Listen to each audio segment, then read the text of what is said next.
Hello दोस्तों, मैं हूं आपका दोस्त एडवोकेट शिवेंद्र प्रताप सिंह। आज हम आपको बताएंगे, अगर आपके खिलाफ धारा 85, धारा 115 सबसेक्शन 2, 151 सबसेक्शन 2, 351 माफ़ करिएगा, 351 सबसेक्शन 3 और 352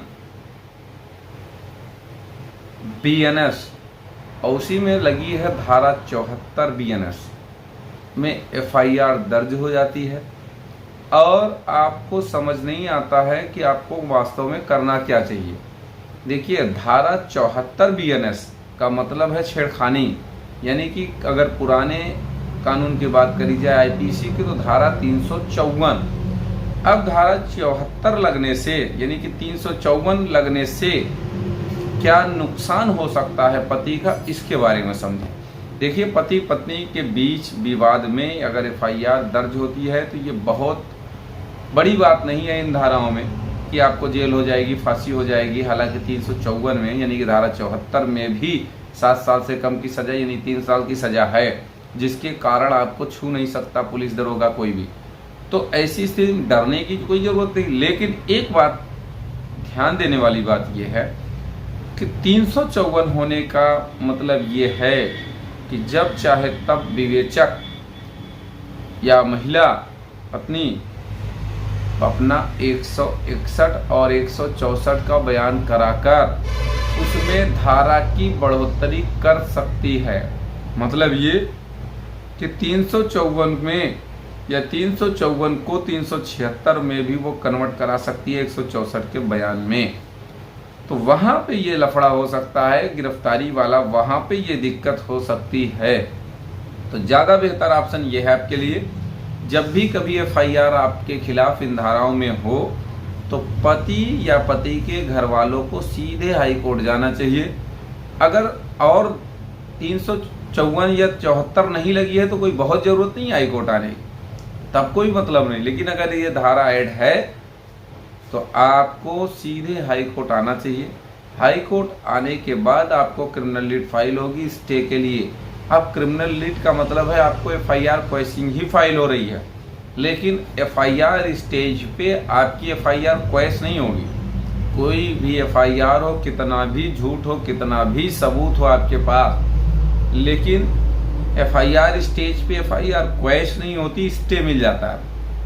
अब क्वेश इसलिए नहीं होती है क्योंकि अभी उसकी विवेचना चल रही है। FIR के बाद अभी उसमें जांच पड़ताल चल रही है। जांच के पहले ही हाई कोर्ट क्वेश कर दे, ये भी तो ठीक नहीं है। तो जब चार्जशीट लगेगी तो 100% क्वेश हो जाएगी आपका, अगर मामला झूठा है, फर्जी है तो। लेकिन अभी चार्जशीट तक का आपको स्टे लेने की ज़रूरत है। उससे फ़ायदा ये रहेगा, आने वाले समय में आपको पुलिस की टेंशन ख़त्म रहेगी, बार बार थाने जाने की टेंशन ख़त्म रहेगी और अन्य कोई तरह का प्रेशर नहीं देना झेलना पड़ेगा। इसी तरह से थाने पे पंचायत नहीं करने की ज़रूरत होगी। थाने पे बार बार नाम काटने से लेकर दरोगा बुलाएगा, ये कर दो, वो कर दो, चार्जशीट लग रही है, नाम काट दूंगा, तमाम इस तरह के कामों के लिए। देखिए, आप पुलिस के चक्कर में पड़कर पुलिस को पैसा बर्बाद करेंगे तो भी पैसा लगेगा, वो बल्कि ज़्यादा लग जाता है लोगों का। 50,000 यूँ चुटकी में बर्बाद कर देते हैं लोग। लेकिन अगर आप हाई कोर्ट से आके एक ऑर्डर लोगे, पूरा स्टे हो जाएगा सबके खिलाफ, उसमें 50,000 भी नहीं खर्चा होगा। कहने का मतलब ये कि ये तो आपके हाथ में है कि पुलिस के हाथ में पैसा दे के उस FIR में वही स्थिति बने रहना है, बना के रखना है। और क्या गारंटी है जिसको आपने पैसा दिया उसका ट्रांसफ़र हो गया दूसरा, या वो फिर से प्रेशर बनाने लगा, अंत में आपको मजबूरन फिर से उसको पैसा देना होगा। हालांकि हर एक पुलिसकर्मी ऐसा नहीं करते हैं, ना हर एक पुलिसकर्मी इस तरह की पैसे की डिमांड ही करते हैं, लेकिन मैक्सिमम लोग के साथ ऐसा होता है। मैक्सिमम क्लाइंट्स फ़ोन करके या सामने से मुलाकात करके ये बात बताते हैं कि मैंने थाने पे 1 लाख बर्बाद कर दिया, थाने पे मैंने 50,000 बर्बाद कर। बर्बाद करने के बाद फिर वो हाई कोर्ट आते हैं। ऐसा नहीं कि बिना हाई कोर्ट आए उनको काम चल ही जाता है। भाई पैसा भी दे दिया, वो आपका विवेचक आपके हिसाब से काम नहीं कर रहा है, कल को ये कह देगा ऊपर से प्रेशर आ रहा है, ये हो रहा है, वो हो रहा है। अब आप क्या उससे लड़ाई करने जाओगे? क्या हवा टाइट है, आपके खिलाफ FIR है, आपकी पोजीशन ढीली वैसी पड़ी है, तो उससे लड़ाई नहीं करने जाओगे। यानी कि उधर भी पैसा बर्बाद हुआ, अंत में कोर्ट आए, उधर भी पैसा। और ऐसे लोगों पे वास्तव में गुस्सा ये लगती है कि थाने पे पैसा बर्बाद करने के लिए पैसा है, कोर्ट में आते समय आदमी गरीब बन जाता है। तो वास्तव में जो गरीब है उसका काम तो बहुत कम स्तर पे करना चाहिए, कर भी देना चाहिए। और जो गरीब भी है वो थाने में जब बर्बाद करके पैसा आता है तब उसको ये लगता है कि बताओ, अब वहाँ बर्बाद करने के लिए तुम्हारे पास इसलिए था क्योंकि वो पुलिस की वर्दी थी, तुमको डर था डंडा चलेगा, तुमको डर था ये गिरफ्तार करके जेल भेज देगा।